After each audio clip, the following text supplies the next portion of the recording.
été déportés en exil par les Français. Alors beaucoup de Bamouns ne pouvaient plus supporter ce choc.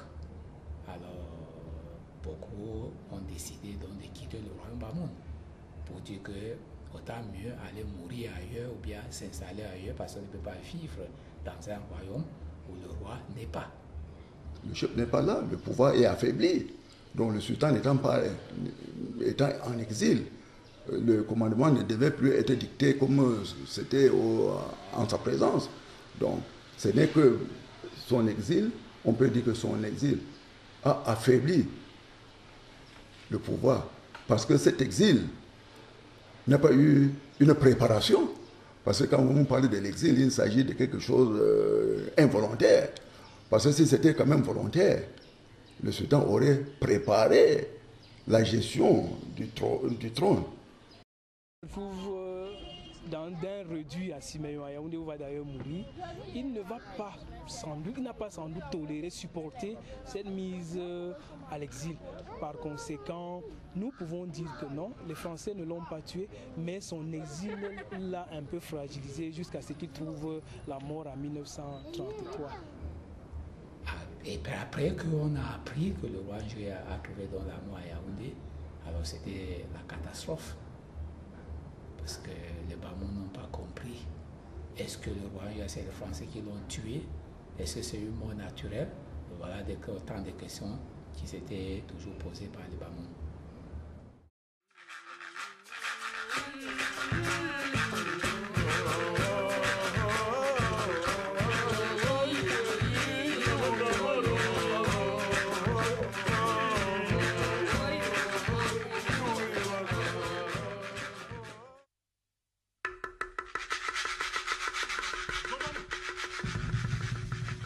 Le roi Njoya est ce 17e monarque de la dynastie Bamoun, qui est né du roi Sangou, le 16e de la dynastie, et de la reine Jamnoudjé Elisabeth.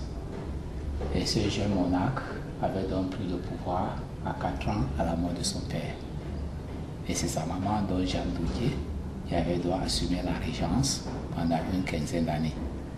Et ce roi Njoya a eu aussi à marquer l'histoire du peuple Bamoun par une série d'inventions.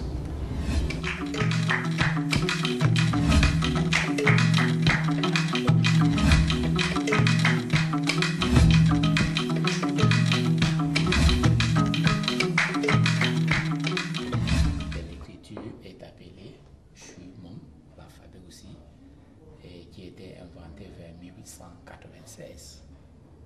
En 510 signes qui étaient des idéogrammes ou des pictogrammes, mais qui étaient très compliqués pour la population, et que le roi décida donc de les simplifier aujourd'hui en 70 signes syllabiques.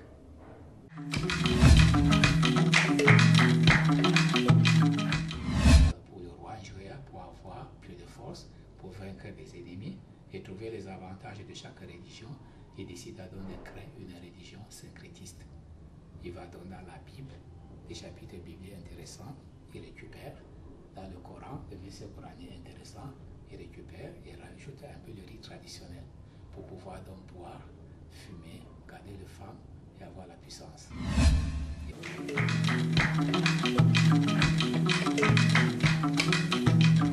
Dans ce cas de roi Njoya, c'est-à-dire les différentes positions de faire l'amour avec la femme.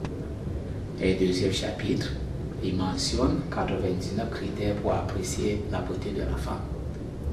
Parce que pour le roi Njoya, à l'époque, n'ayant pas donc trouvé la femme idéale, il décida donc de se marier à plus de 600 femmes pour rassembler tous les critères de beauté.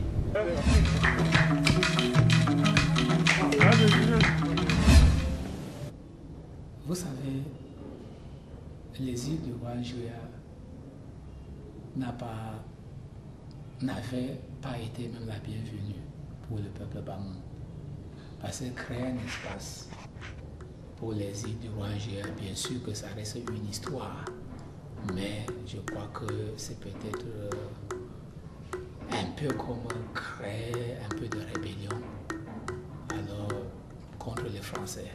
Parce qu'une fois quand on va voir l'espace, l'exil du roi Njoya par les Français, alors qu'est-ce que ça va animé dans l'Est de Bamoun. On va voir peut-être les Français d'un mauvais œil. C'est pour cela que bon, nous parlons d'une manière passagère sur cet exil du roi Joya parce que ce n'est pas un événement qui avait été salué par les Bamoun. Dans mon musée, mon exil n'y est pas. Pourtant, il fait partie de mon histoire, de ma vie. Aujourd'hui, je vous le raconte de peur que l'histoire ne l'oublie. Pour que la jeune génération sache ce que la France a fait ici et ailleurs. Annexé, bafoué, conspiré, exploité, opprimé, pillé, divisé et régné.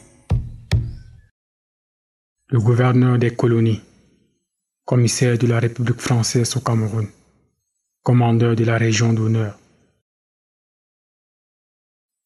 Article 1er.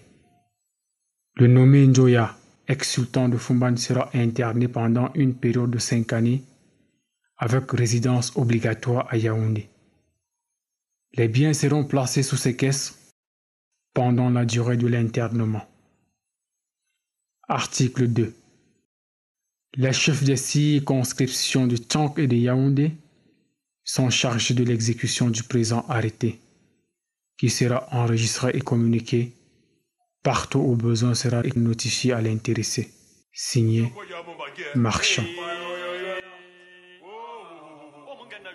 C'est par ce bout de papier de Marchand, Slan Joya, roi des Bamoun, est condamné à 5 ans d'internement. Prenant le relais des Allemands et des Anglais, dans mon royaume, la France n'a qu'un seul objectif: conduire mon peuple à la rébellion et démanteler mon pouvoir. Naïf, mon peuple, Mossé Yeyap et mes frères avides de pouvoir et de commandement pactisent avec elle dans cette mission. C'est ainsi qu'ils se réuniront à la conférence d'un Jiwam, malgré l'opposition d'un Jindam, pour décider de mon sort et du partage du royaume Bamoun. En fait, que me reprochent les colons français?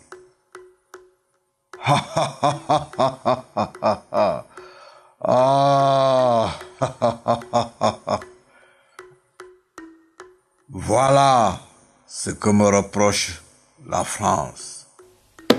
Joya a plusieurs femmes et trop d'enfants. Joya vit dans un grand palais. Joya a servi le peuple. Joya possède toutes les terres et cultures du royaume Bamoun. Joya a le droit de mort et de vie sur les Bamoun. Joya refuse d'être auxiliaire de l'administration française. Imaginez, avec un tel chef d'accusation, comment échapper à la machine destructrice du colon français. Eh bien, même si j'incarnais toutes ces accusations, seuls les Bamoun avaient le droit de me juger, de me sanctionner, de m'enlever au trône royal. Avant les Français, j'ai connu les Allemands et les Anglais. Les Allemands sont les tout premiers colons à se présenter dans mon royaume. Arrivés à Fumban, Je les reçois avec la main tendue et sincère. Et ils trouvent un peuple au travail, une société hiérarchisée, un roi soucieux de l'avenir de son peuple. Surpris d'un tel niveau de développement et de gouvernance, les Allemands changent de regard et m'ouvrent grand les portes de leur civilisation. Commençant à voir l'avenir avec les Allemands, une guerre éclate dans le monde en 1914. C'est la guerre des tribus. Les Allemands s'opposent aux Français, aux Anglais et plein d'autres.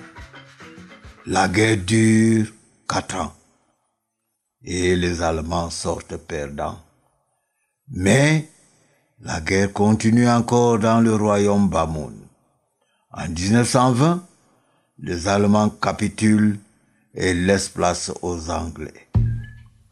Slanjoya, je n'eus peur car je faisais confiance à ma politique, à mon humanisme. Avec les Anglais, j'ai eu la même posture, une relation respectueuse et harmonieuse. Avec les Français, les Bamoun veulent s'opposer à leur installation. Slanjoya, j'ai dit aux Bamoun, laissez-moi gérer le problème avec les colons français. Kafa Makwanda, Maduenkon Bavia Dala, Slan Saoka, et personne mok Derma, Slan Sarans Mana Mazia, Derma Sa Alaumen, Mukma Masandu, Pouler Ailishgen, Bavia Yarba, Hakma. Suite à des accusations fausses, la France interdit l'apprentissage de mon écriture, interdit le Ngouane et le Ja, divise mon royaume en chefferies supérieures, fait traverser une route principale à l'intérieur du palais et construit une maison en remplacement de ce dernier. Koufenchi, ne pouvant accepter un tel opprobre, je m'exile à Mantoum, loin du palais. Craignant une révolte populaire, les colons français décident de me garder ailleurs en autorisant mon envoi à Champ. Le matin de mon embarquement ressemble à un jour de guerre. Le peuple désarmé, la France armée, le rend au silence en lui pointant des kalachnikovs. Ne pouvant me laisser aller seul, je me en pleurant poursuis la voiture. Je supplie les militaires français d'arrêter le cortège pour que Jimolu me rejoigne avec quelques serviteurs. C'est la dernière fois que je suis roi, que je suis avec le peuple.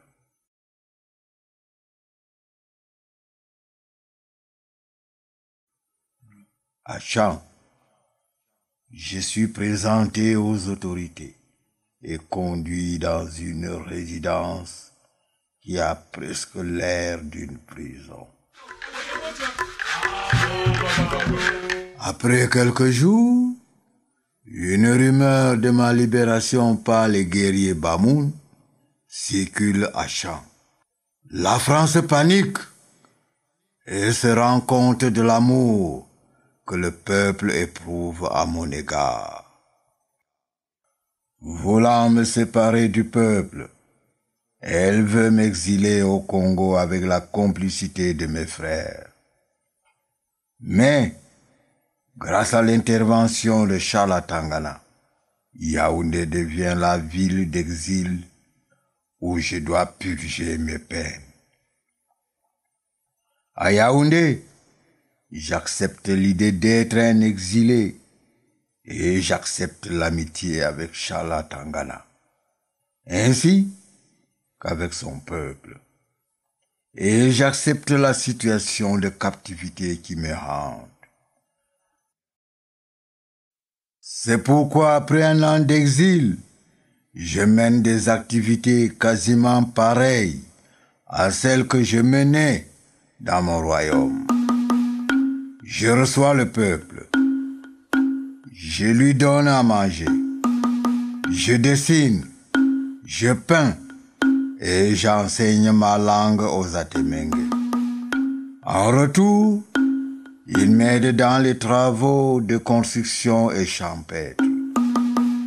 J'assiste même aux côtés de Chalatangana à une parade militaire française. Mon fils qui naît à Yaoundé porte le nom de cet ami, Njoya Atangana. Cependant, je ne peux supporter l'esprit d'être Slan Njoya Fombiero, un roi emprisonné par la France et surveillé par Chalatangana. En 1933, le fait de penser que Slan Njoya, sultan roi de Bamoun, est un prisonnier français, et surtout que le colon a fait de mon frère Jikoto, sultan par intérim.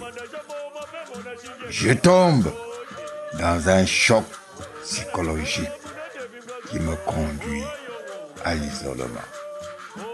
Je commence à m'enfermer dans ma chambre.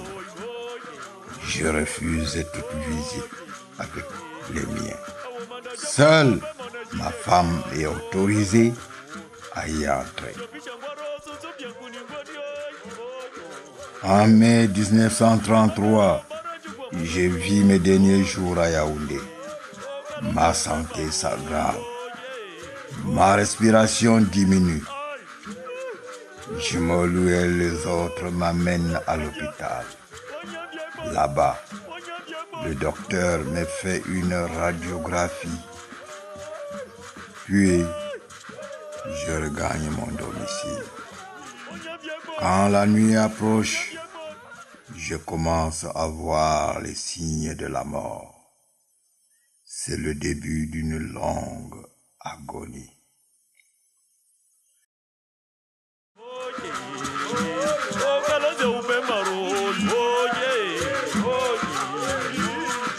La nuit du 30 mai 1933, vers 2 heures, je meurs. La volonté de la France s'est accomplie. La France a triomphé. Chez les Bamoun et les Atemengue, c'est la tristesse, la désolation, l'espoir éteint.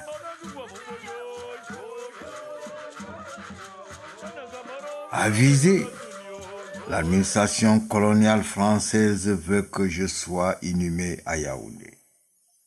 Mais, après des tractations entre Jimolou et elle, la décision de me ramener à Foumban est prise. Le lendemain, dans un cortège sans limite, couvert par des pleurs et des désolations, les Atemengue et les Bamoun me pleurent. Ils me pleurent comme s'ils avaient perdu leur père. Ils me pleurent comme s'ils ne verront plus un roi comme moi. Ils me pleurent car ils ont trouvé en moi un homme juste, soucieux du bien du peuple.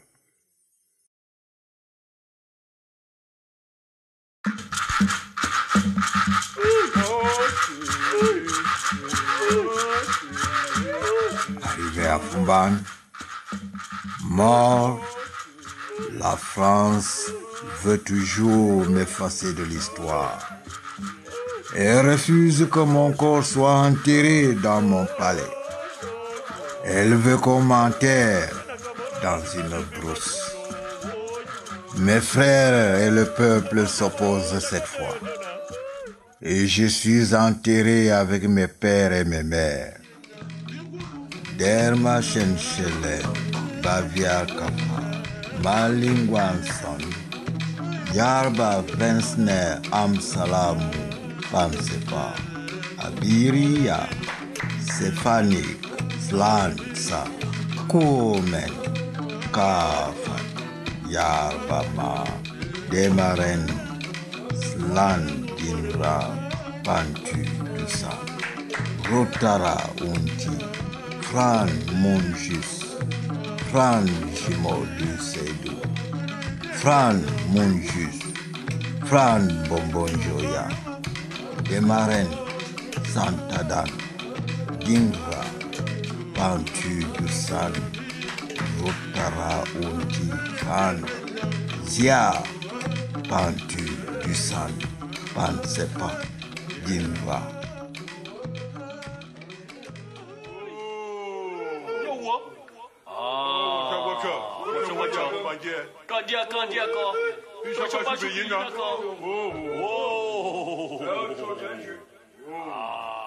À la France, je dis, tu payeras.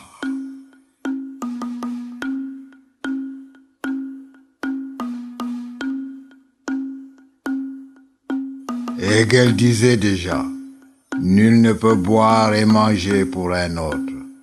Slanjoya, je vous dis de prendre en main votre destin, de lutter pour votre honneur et de garder la foi en Dieu. Aujourd'hui, le royaume Bamoun est devenu le département du Noun, à l'avènement de l'État-nation. La France a fait semblant de partir et la République est restée. Mon peuple, quant à lui, est pris en otage. Slanjoya, comment comprendre que les problèmes entre frères sont devenus les problèmes de tout un peuple?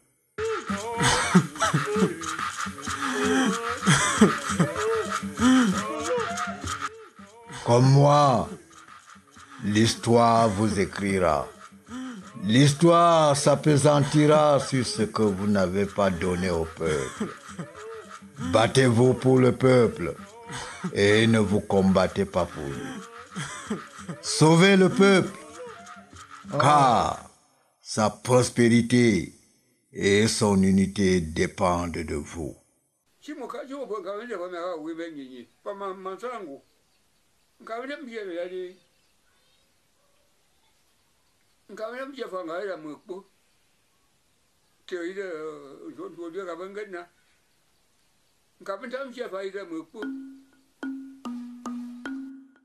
Lorsque je devins roi, je renonçai à cette habitude de faire exécuter beaucoup de gens.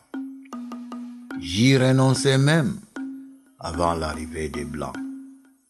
Je porte les fautes commises par mes pères contre les gens.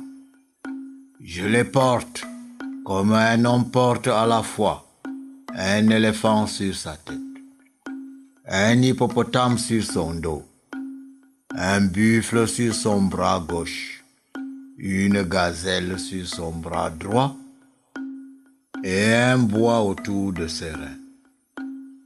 Je veux les porter, même si on y ajoute encore, car je ne veux pas renier la race de ceux qui m'ont précédé, pas plus que celle de ceux qui viendront après moi.